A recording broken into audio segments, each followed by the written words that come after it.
So a vice presidential candidate walks into a donut shop. No, that's not the start of a joke. That is actually what J.D. Vance did yesterday. Hey, how are you? Good, good. The zoo has come to town. I'm sorry, babe? Okay, yeah. She doesn't want to be on film, guys, so just cut her out of anything. Appreciate that, man. I'm J.D. Vance. I'm running for vice president. Good to see you. Okay. Usually when a political candidate makes one of these little pit stops on the campaign trail, people are excited to see the political candidate.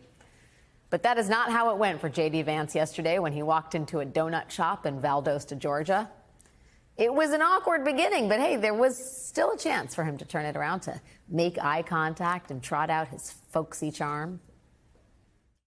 We're going to do 2 dozen. Okay. Yep. And just a random assortment of stuff here. How long have you worked here? I've been here since the beginning of July. Okay. For this year. Okay, good. How about you, sir? Almost 2 years. Okay, good. How long is it? Everything. Just everything, yeah. I mean, a lot of glazed here, some sprinkle stuff, some of these cinnamon rolls, just whatever makes sense. How long has this place been around? About 4 years. About 4 years? Okay. How long have you been here? A little over 6 months. Okay, good. Yeah, it's, when we selected this place, I didn't know if it had been here for 20 years or 4 years, or, you never know. You never know. It is perhaps the oldest trick in the book for a political campaign to deploy its candidate to a diner or a donut shop or wherever it is, to make it seem like the candidate is one with the people, and to shake some hands, to kiss some babies, order a few donuts, to make them seem relatable and normal. But normal does not appear to be in J.D. Vance's wheelhouse. But if you would like a lesson in how this kind of campaign stop should be done, here is Kamala Harris's running mate stopping in at a fast food restaurant in Nebraska last weekend. Sorry to hold things up for you.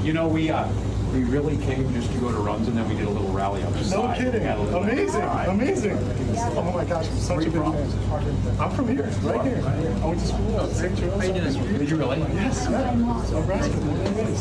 It's us. So I'm West Point and then Valentine's. Right, yeah. You went Shannon State. Was there a runs at West Point? No. There's now. There is now. Really? Yes. Nice to meet you all. Sorry to disrupt your day. In case that we were not going to Nebraska without stopping and getting a run. No, and we're even taking some home, right? Taking some back with us. I think it's the bread consistency. I mean, Eating your own made every day? yeah, get this guy on TV for Runs Us. Thanks for the work you're doing. Of course. Matters. My pleasure. Appreciate it. Thanks, everybody. Pleasure to meet you all. Wow. If the Trump campaign had an issue with the J.D. Vance and the weird label before Kamala Harris picked Tim Walz, that problem is supersized now that Tim Walz is giving J.D. Vance's weird such a harsh contrast. He was treated very unfairly by the Democrats. He would have beaten Joe Biden in a Democrat primary. I have no doubt about it. And they made it absolutely impossible for him. They made it that you have to get 60, 70% of the vote just to get in. And you know what? President. In the end, the Democrats did the same thing to Joe Biden. They threw Joe Biden out of the party. And that's they why did we the saw a same different thing night as they tonight. did to RFK. Mr. President, thank you so very much much, sir. for the time. We Okay, appreciate thank you very that live much. feedback. Stay right there. Live edition of Gutfeld is coming up. Not even the hosts at Fox News last night had an appetite for stream of consciousness Donald Trump, which I guess begs the question, does anyone right now? Joining me is Tim Miller, writer-at-large at The Bulwark and co-host of the Next Level podcast. Tim, when you lose Fox News, who have you got left? What do you make of Trump's behavior last night? Yeah, I was watching that live, waiting to go on with Jen late night after Kamala's amazing speech, and I'm like, even Martha McCallum's face and Brett Baer's face, it's like, it's like at Christmas when you're trying to get home, you're trying to go see your friends for a drink after Christmas with the family, and your uncle won't stop talking to you, is just shouting in your ear. You're like, all right.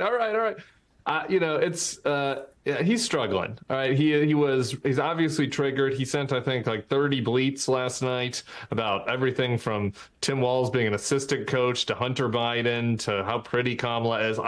He is really flustered and struggling. And you could see it last night with that call in after the speech. The Trump-Vance ticket isn't getting any better in terms of its prospects. We played that sound of J.D. Vance in a donut shop in Valdosta, Georgia, and that sound of Tim Walz at a Runs in Nebraska. And the contrast between the way in which these two individuals interface with working-class Americans is shocking. What do you think what do you think the entry of Walz does to J.D. Vance's kind of credibility with the working man? Yeah, it's tough. I hated that you made me watch that whole donut shop video. I was just suffering from vicarious embarrassment for JD. He's an uncomfortable guy.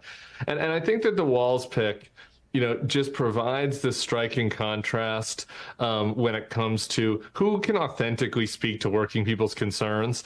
J.D. Vance was like this pick where Donald Trump's kid told him, he's like, this guy's really good with working people. They like him. He wrote that book. Like, the reality was, it was mostly like New York liberals that read J.D. Vance's book back in the day. It wasn't working class people. And J.D. Vance left his town and, went to Yale and then went to become a VC. He just is not one of them. Like, it's not natural. It doesn't come naturally to him. And so I think that with Walz on the ticket, like that fakeness and that failure to be an authentic representative of working people has really been accentuated.